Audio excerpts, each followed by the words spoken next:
আমি 7 বছর আগে বিয়ে করেছি। আমি দেশের বাইরে ছিলাম। বাইরে থাকা অবস্থায় আমার বউ আমার কথা শুনতো না। আমাকে না বলে নানার বাড়ি বাপের বাড়ি চলে যেত। দেশে আসার পরও আমার কথা শুনে না। অন্যের কাছে বলে সংসার করবে না, তালাক দিয়ে দেয় না কেন, কাবিনের টাকা লাগবে না ইত্যাদি। এখন সে বেড়ানোর কথা বলে বাপের বাড়ি গিয়ে আর আসে না, আমার ফোনও ধরে না। আমার 6 বছরের একটা ছেলে আছে। এমত অবস্থা আমি কি করব? আহারে বেচারা রে। দেখুন, এটা সত্য কথা। অনেক মহিলারা আজকাল তারা স্বামীকে মানুষ মনে করে না। অনেক মহিলা আছে। আপনি যদি মুসলিম নারী হয়ে থাকেন আমার বোন, আপনার জন্য আপনার স্বামীর নির্দেশনা মানাটাকে শরীয়ত ওয়াজিব করেছে। অন্যায় কোনো কথা যদি না বলে তাহলে স্বামীর নির্দেশ মানা। যে মহিলা স্বামীকে অভিভাবক হিসাবে স্বীকার করবে না, শ্রদ্ধা করবে না, সম্মান করবে না, কথায় কথায় তর্ক করবে। অনেক মহিলা আছে পর্দা করে, বোরকা পরে, নামাজ পড়ে, কিন্তু সব করতে রাজি আছে, মাগার তর্কাতর্কি, বেয়াদবি, এগুলো এখন কমন একটা ব্যাপার হয়ে গেছে, কিয়ামতের আলামত।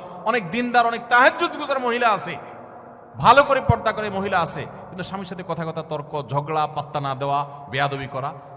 দেখুন, কোন একজন আমাদের পূর্বসূরি, কোন একজন সালাফের স্ত্রী, তিনি বলেছিলেন যে আমরা আমাদের স্বামীদেরকে, রাজা বাদশাদেরকে প্রজারা যেরকম ইজ্জত করে এরকম ইজ্জত করতাম, কিন্তু আজকাল তোমাদের অবস্থা ভয়াবহ। আল্লাহ আমাদের বোনদেরকে হেদায়েত পাওয়ার তৌফিক নসিব করুন। যে ভাই এরকম সমস্যা আছেন, আমি তাকে বলবো এই বিষয়গুলোতে কোরআন যেভাবে নির্দেশ দিয়েছে সেই আলোকে দুই পরিবারের মুরব্বীদেরকে জানায়া তাদেরকে নিয়ে বসার চেষ্টা করেন, মিটমাট করার চেষ্টা করেন, কোনো আলেমের কাছে যান। আমাদের আসুন্নাহ ফাউন্ডেশনে প্রতিদিন অফিস টাইমে, শুক্রবার ছাড়া অফিস টাইমে আলেমরা বসে থাকেন ডেস্ক নিয়ে ফ্যামিলি কাউন্সিলিং এর জন্য। স্বামী স্ত্রীর মধ্যে বোঝাপড়ার গরমিল হলে সেখানে যাবেন, আলেমরা বসে উভয়কে মিটমাট করে দেওয়ার চেষ্টা করবেন, মীমাংসা করে দেওয়ার চেষ্টা করবেন। কার ভুল আছে তাকে নসিহত, আদর, স্নেহ দিয়ে কাউন্সিলিং করার চেষ্টা করবেন। এবং এভাবে আপনি এই সার্ভিসটা অন্য কোনো জায়গা থেকেও চাইলে নিতে পারেন, আপনি সেই সার্ভিসটা নেন। তারপরেও হুটহাট বিচ্ছেদে যাবেন না। এরপরে কোনো পথ না থাকলে একাধিক আলেমের সাথে পরামর্শ করে ঠান্ডা মাথায় ভেবে চিনতে তারপরে প্রয়োজন হলে তখন বিচ্ছেদের চিন্তা করবেন। তার আগ পর্যন্ত থাকার চিন্তা করেন। আল্লাহ তাআলা এই ভাইয়ের সমস্যা দূর করে দেন, আমরা দোয়া করি। আপনি যদি সবর করেন, আল্লাহ আপনার কাছে আপনি বিনিময় লাভ করবেন।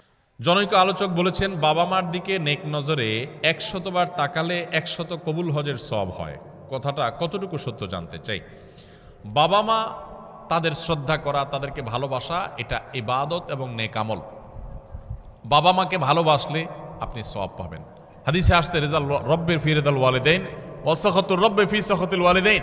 বাবা মা খুশি তো আল্লাহ খুশি, কারণ বাবা মা তার উপরে নাখোশ তো আল্লাহ তার উপরে নাখোশ।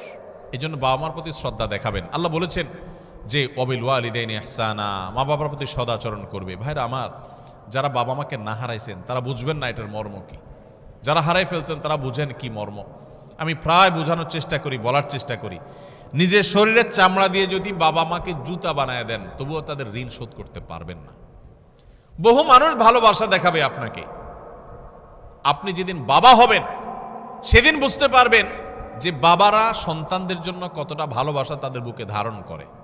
হয়তো আপনার বাবা সাধারণ মানুষ, অশিক্ষিত মানুষ, প্রকাশ করতে পারে না বেচারা, কিন্তু আপনার এই অশিক্ষিত বাবা গোটা পৃথিবীর সমস্ত শিক্ষিত, ভক্ত, অনুরক্ত, আপনাকে ভালোবাসা দেওয়া মানুষগুলোর চাইতে আপনার অশিক্ষিত বাবা, তার ওজন, তার ভালোবাসার ওজন আপনার কাছে সবচাইতে বেশি। ভাইরা আমার, বাবা মায়ের ফজিলত নিয়ে বহু হাদিস আয়াত আছে, সেগুলো ঠিক আছে, কিন্তু তাই বলে প্রত্যেকবার তাকালে একটা করে হজের সওয়াব হবে এই কথা কোনো বিশুদ্ধ হাদিস দ্বারা প্রমাণিত নয়। এই কথা কোনো কেউ যদি বলে থাকে যে 100 বার তাকালে 100টা হজের সওয়াব পাওয়া যাবে, তাহলে এটা কোনো সহিহ বা বিশুদ্ধ হাদিস দ্বারা, কোনো আয়াত দ্বারা প্রমাণিত না। বাবা মার মর্যাদা বোঝানোর জন্য বহু আয়াত আছে, বহু হাদিস আছে, কিন্তু হাদিস এবং কোরআনের নামে, আল্লাহ রসুলের নামে আমরা এমন কোনো কথা বলবো না যেটা আসলে সেটা সেভাবে প্রমাণিত হয় নাই। বিধায় আমরা সহিহ এবং শুদ্ধটা বলবো, ভুলভাল কথা বলবো না। আপনার লেখা নতুন বই তারাবির সালাতে কোরআনের বার্তা, এটা ওযু ছাড়া পড়া যাবে কিনা এবং মহিলারা মাসিক অবস্থায় পড়তে পারবে কিনা? মাশাআল্লাহ, এই বইটার কথাই প্রশ্ন আসছে। আমাদের একটা নতুন বই বেরিয়েছে। এই যে রমাদান আসছে, আপনারা জানেন রমজান মাসে আমরা যে তারাবি পড়ি, তারাবিতে আমরা এত সুন্দর তেলাওয়াত শুনি, কিন্তু আল্লাহ তেলাওয়াতে কি বলেন, কি বার্তা দেন প্রতিদিনের তারাবিতে আমরা জানি না। যদি তেলাওয়াত শোনার পাশাপাশি তেলাওয়াত শুনলেই আমরা সওয়াব পেয়ে যাব, তারপর যদি অর্থটা, আল্লাহ মর্মগুলো যদি আমরা বুঝতাম, বার্তাগুলো বুঝতাম, তাহলে আরো ভালো হতো।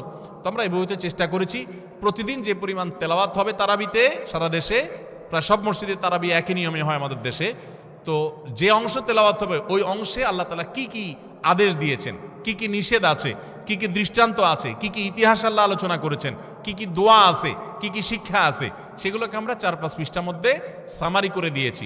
আপনি প্রতিদিন তারাবিতে যাওয়ার আগে এটা একটু পড়ে নিতে পারেন, আবার তারাবিতে আইসা যদি পারেন একটু পড়ে নিতে পারেন। ইনশাআল্লাহ মাস শেষে পুরো কোরআন সম্পর্কে একটা সাধারণ ধারণা, কমন একটু ধারণা আপনার হয়ে যাবে ইনশাআল্লাহ তাআলা। এই বইটা সেজন্য আমরা তৈরি করেছি, অনেক মেহনত করা হয়েছে এটার পিছনে আলহামদুলিল্লাহ, প্রতিটা পৃষ্ঠা মেহনত করেছি আলহামদুলিল্লাহ, যাতে বইটা উপকারে আসে। আল্লাহ এটাকে যেন কবুল করেন, মানুষ যেন উপকারী করেন, বলুন আমিন। এখন প্রশ্ন হলো ওযু ছাড়া এই বই পড়া যাবে কিনা? উত্তর হলো হ্যাঁ, পড়া যাবে। ওযু ছাড়া পড়া যাবে না সরাসরি কোরআন বা পুরো কোরআন অনুবাদ, কিন্তু বড় কোনো বই, এমনকি বড় কোনো তাফসীর গ্রন্থ, সেখানে কোরআনের কথা আছে, ব্যাখ্যা আছে, বিশ্লেষণ আছে, এরকম জিনিস ওযু ছাড়া ধরা যায়। এই জন্য এটা ওযু ছাড়া ধরলে কোনো অসুবিধা হবে না। এমনকি মা বোনেরা মাসিক অবস্থায়, যেহেতু এখানে আমরা নির্যাস বলেছি, সার তুলে এনেছি, আয়াত কোট করেছি খুব কম, সেই জন্য এটা মা বোনরা অপবিত্র অবস্থায়ও পড়তে পারেন। অন্যান্য ধর্মীয় বই যেরকম পড়তে পারেন, এটাও পড়তে পারবেন। আর সেই সাথে যারা মহিলারা তারাবি পড়তে যান না, বাসায় নিজেরা তেলাওয়াত করেন, আপনি মহিলা মানুষ এক পারা তেলাওয়াত করবেন। যেদিন এক পারা তেলাওয়াত করবেন, যে পারা শুরু করবেন, শুরু করার আগে ওই পারাতে আল্লাহ কি বলছেন একটু দেখে নেন। এখান থেকে যে 10 নম্বর পারা তেলাওয়াত, 10 নম্বর পারা আল্লাহ কি বলেছেন একটু দেখে নেই, এরপরে তেলাওয়াত করেন। আপনি তেলাওয়াত আলাদা তৃপ্তি পাবেন। অথবা তেলাওয়াত শেষে একটু দেখলেন যে এই পারা যে পড়লাম, আমি এই পারাতে আল্লাহর পক্ষ থেকে কি বার্তা পাইলাম, এটা আপনি একটু দেখে নেন। তাইলে তারাবিতে উপকার আসবে, তারাবির বাইরেও আমরা সারা বছর উপকৃত হতে পারি। আল্লাহ তাআলা আমাদের সবাইকে কোরআনের সাথে সংস্রব আরো বেশি গড়ে তোলার তৌফিক দান করুন। কোরআনের সান্নিধ্যে আমাদের আরো বেশি আসার তৌফিক দান করুন।